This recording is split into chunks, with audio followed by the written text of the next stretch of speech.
hey, guess what? I have not seen the Justice League.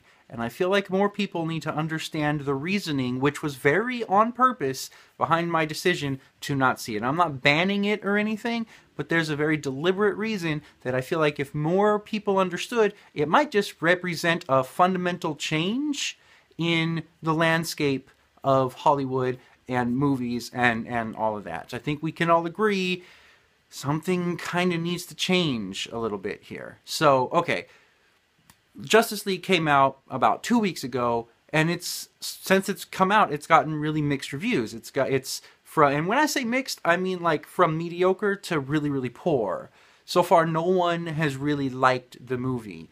In fact, I've seen a bunch of reviews online, so I know a lot about it. And I'm not going to get into that. I'm not going to jump on the DC bashing bandwagon here because I haven't seen it. But there is a reason why it's a bandwagon to do the DC bashing. But anyways, I saw a review from a guy who loved all the previous movies, loved Man of Steel, loved Batman vs. Superman, and was really excited for this and was severely let down. Here's the thing. Justice League's box office numbers have been, or were, for opening weekend, significantly less than what it needed to be in order to be considered a successful movie. It should have been, it had the recipe for being one of the highest grossing comic book movies of all time. But I think it fell somewhere in like the mid-20s. I don't remember the exact numbers, but needless to say, it basically flopped for opening weekend. Now here's the thing. They look at the numbers for opening weekend. Now when it first comes out, nobody knows that it's going to be good or bad. By now, we've had a few weeks for people to go see it and share their reviews and word of mouth to spread, and enough time for people like me to decide, you know what, I do kind of want to see it, but only so that I can see how bad it is because I keep hearing how bad it is. I'm going to wait until I can watch it on another medium, probably rent it on Redbox or something. But the point is, opening weekend, nobody knew that yet.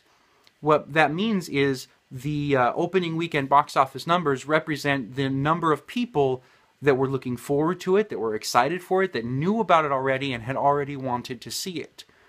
Now, DC had a unique situation here because they had previous movies that built up for it, just like what Marvel's doing, what everyone else is trying to do, you know. When you have a series of movies, then when a new one comes in line, they really look at the box office numbers for opening weekend to determine a lot about the success of the franchise so far.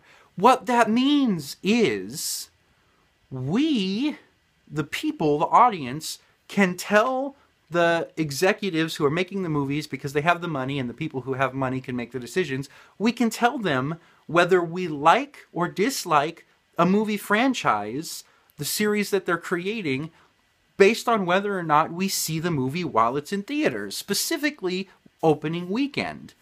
Now, what that means is if you are liking, like if you like the Marvel movies, okay, and you want to see more of them, and you want to tell them that you like them and continue making them, go see it opening weekend.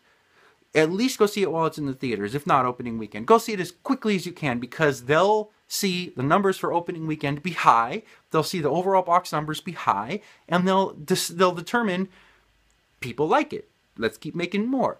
If you don't like it, don't go see it. Okay, the executives, all they see is people going to spend money at the theater. They just see the money numbers. They just see the numbers. That's it.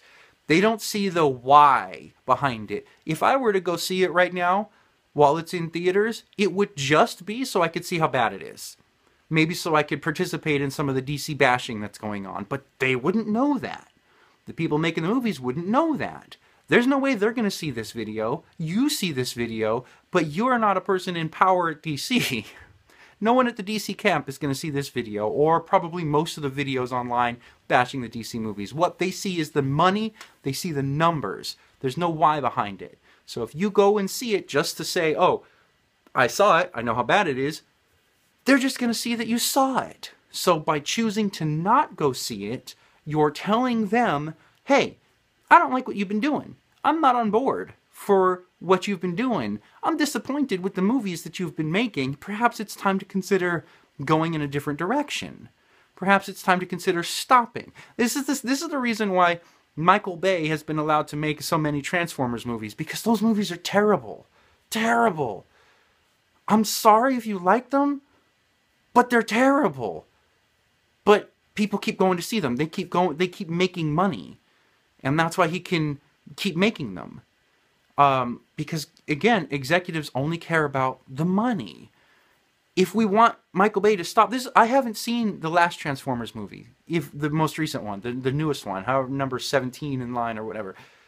If we want them to stop letting Michael Bay make those movies, if we want them to stop with the current direction of the DC cinematic universe, and stop messing with the heroes that I'm a huge Batman fan and a huge Superman fan. With those two, with Batman, Superman, and Wonder Woman, the most iconic superheroes basically ever, Justice League should have been a huge success, but they're messing it up. And if we want to tell them, hey, you're messing it up, we can tell them by not going to see it. So I'll wait until it's on DVD and I can rent it at Redbox, or on Netflix, or in some other way where the money that I spend to see it is not tracked by the hype machine that is Hollywood corporate.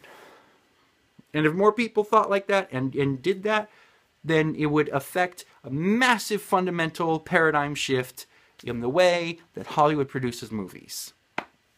That's the end of my rant. Before I go, real quick though, I need to make a quick announcement just to kind of fill in the people who've been following me on the status of things. My web series, The Darkest Timeline, is on hiatus at the moment. I'm not going to get into the specific details of why or how, but 3 of the actors are no longer going to be a part of the show, which means that the show's not going to die.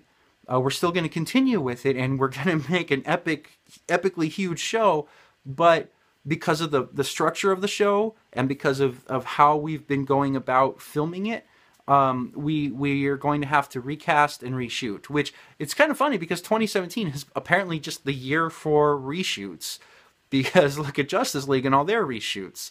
Apparently the reshoots in Justice League were obvious. I haven't seen it, like I said earlier. But anyways, so that's what's going on with Darkest Timeline. We are on hiatus till after the holidays. We're going to pick back up in January, then do some recasting and get back into reshooting.